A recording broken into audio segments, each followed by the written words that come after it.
This is Gary and Cindy from Pathways Homestead, and we are here with Rachel and Rusty from Robertson's sBellyAcres. Hi guys! And Gary's having a little bit of camera fright. But we have been laughing and joking and cracking up, and we've had a great visit. It's been a rainy day, so none of us have been able to really do anything. We tried to do a little bit of a homestead tour, and we got wet. So we're in here chilling and laughing. Yeah, so we've got a couple of questions we want to ask you guys. Okay. I know that the people are dying to know the answers.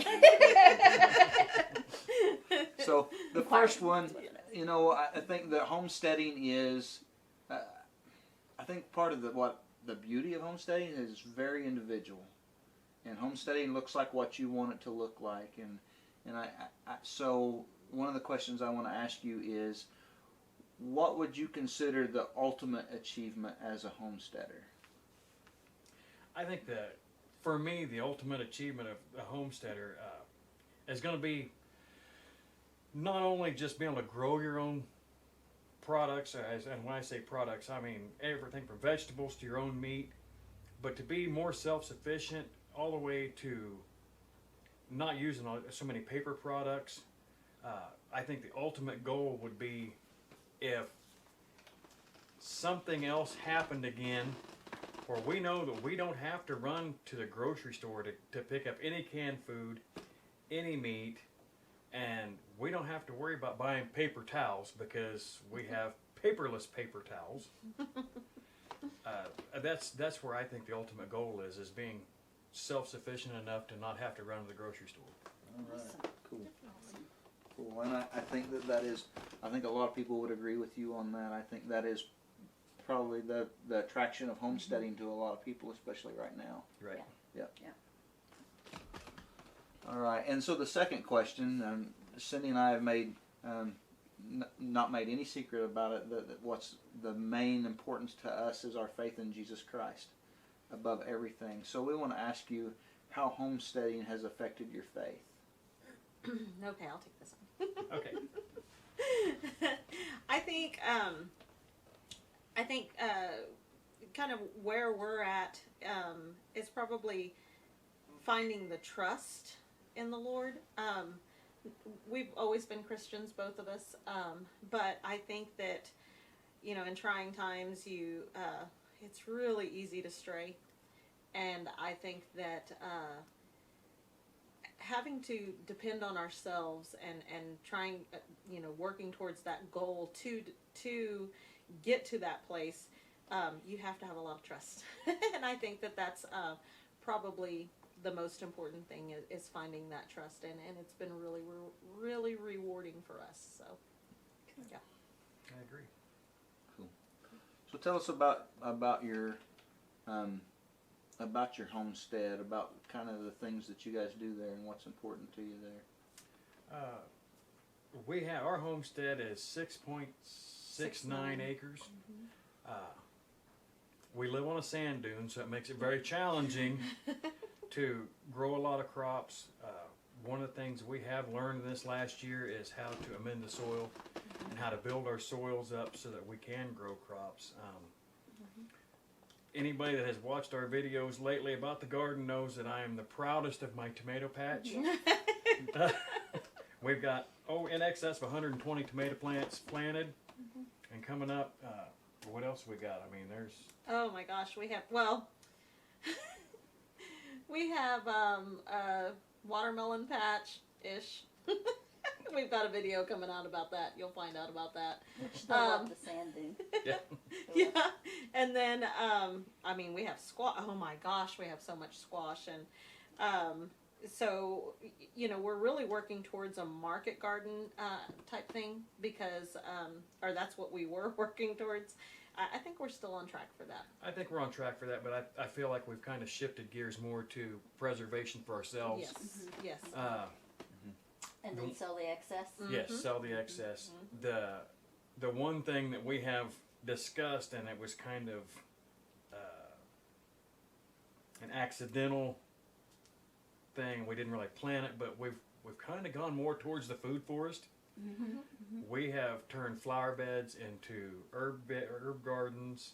We, like Rachel said, we've got squash planted everywhere, and I mean, we've got it everywhere. Under fruit trees. Under I mean, fruit it's, trees. it's I just mean, everywhere. Awesome. Yes. everywhere we can, and getting that food forest is, like I say, it's kind of by default, I guess. We had more than what we thought we did, so we got to keep planting. And I think we're a lot more intentional now. You know, we used to be like, well, I did mainly, dumb luck. Like, just throw it in the ground, and if it grows, it grows. And it was, sometimes dumb luck was just on our side. We just, you know, it was very prolific, and sometimes it was just like, you know, we kind of tanked. But now I think we are more intentional, like you said, amending soil and things like that. I never really got into that whole thing of, yeah, it's fine, just, you know, plant it. But now we're a lot Before more it was like, intentional. let's throw it in the ground and throw a bunch of Miracle Grow at it and see if it happens. Right. And now we're really, like I said, trying to amend soil and trying to really build that up. And, so. and yeah, gaining knowledge. And you're you know. doing a lot of I say cataloging, but you're keeping track or keeping Yes. a diary, correct? Yes, and I, you know, bought a planner just for that this year, and I have everything in that planner for crops and for our goats, and you know, now we have a cow-calf pair, so we're really working towards that. I'm trying to keep better records, so then next year it's going to be easier. I have it in a calendar now or in a planner, but I'm, you know, putting everything over into a spreadsheet, so then that way it's just a click away. So. And we're really trying to grow our operation, I guess, for lack of a better word, our homestead. As we started out with goats and chickens, and then we got some pigs. Like Rachel just said, we've got the cow-calf pair. I'm in the process right now of hatching 12 Rio turkey eggs, trying to get some turkey going. I mean, just anything we can use for meat, we're really trying to be able to provide that for ourselves. So, Cool. next question. So what's your favorite aspect of the homestead? What do you enjoy the most of your homestead? Baby goats. Baby goats. I love the babies. Baby goats, baby chicks. No, I really do. We do love all the babies on the farm. Sometimes it's hard to. Poor Rusty, he tries. He says they're farm animals, and Mom and I just kind of coddle Every them. animal we get is becoming a pet. Not really. Not really. No, it's not. And you know, that's completely acceptable as long as you don't mind eating your pet. Right. That's right. He was so excited about barn cats. You know, we have a lot of cats, and we way overfeed them. So he's constantly on our case. Mine and my mom saying, you know, you stop feeding them so much. They're supposed to be mousers. Well, we had a cat that actually had kittens in a barn, and he said, they're finally going to be barn kittens, and We're going to have barn cats. We don't have to worry about feeding them. they're not going to. We'll feed them just enough to keep them here, and they're not going to be tame. And Mom and I couldn't resist. And Yeah, we've now- gone and dug them out. Now we love on them every day. Now I walk by the barn and the kittens think I'm supposed to pick them up. But they have learned that I don't pick them up. Oh, I do. But Grandma and Rachel pick them up.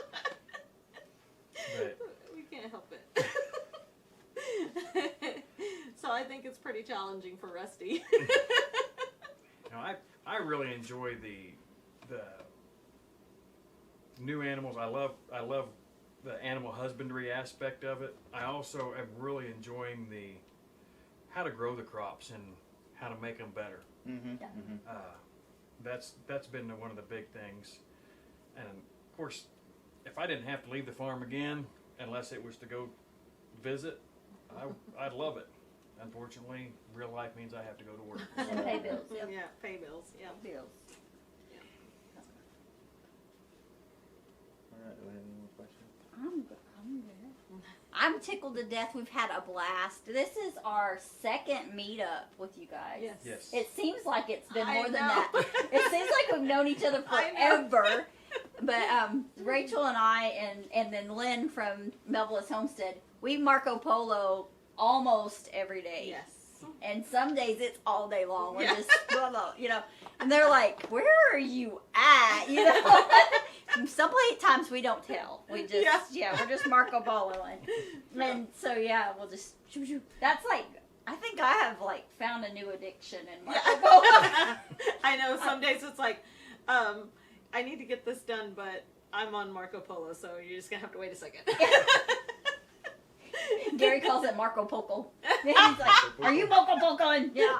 But I'll send, our son loves it. And so he's hard to like call or text or whatever. So like I'll do a video for Marco Polo for Luke, and then, you know, it might be the next day or so. But I'll get a video back. Yes. Right. And I love it because Yes. I'm a visual person. So you can see him. And I can see him, and I can Yes. see he's okay. And Yes. because I'm And still at mom, even though he's 23 years old and grown. you know. But, I think we'll all always be that way. yeah. I that's what I like about it too. It's like the text. It's kind of like a text, but and we've been able to keep track of how our gardens are growing Yes. and things like that. And Show things off. yes, We get sneak peeks. yes, we're the We behind get the sneak- scenes. yeah.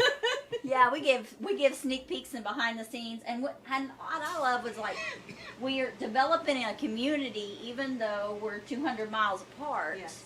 We can still develop that community and support each other and ask each other questions and Yes. answer them and say, "Hey, look at this. What do you think? What's going on? How can I fix it?" And sometimes it's I don't know. But Punt. I don't know, but maybe somebody Yes. else will know, and Yes. then it's like, I and get then asked the questions when I come home. yes, Yeah. and then Gary gets asked questions, and then sometimes it's I'm just gonna make something up. Yes. It sounds good. No, I'm kidding. No, we're honest and say I have no idea, no idea. Well, and then we get Rusty and Gary to Yes, talk to each and other. so we're Marco Poloing each other, and then turning the phone so that they can talk. You know, and so we've got the guys Marco Poloing on our Marco Polo yes. account. Yes. So it's Yeah, fun. I haven't figured out how to do it on my phone yet. But as you can tell, we have the best time. Yes. Yes.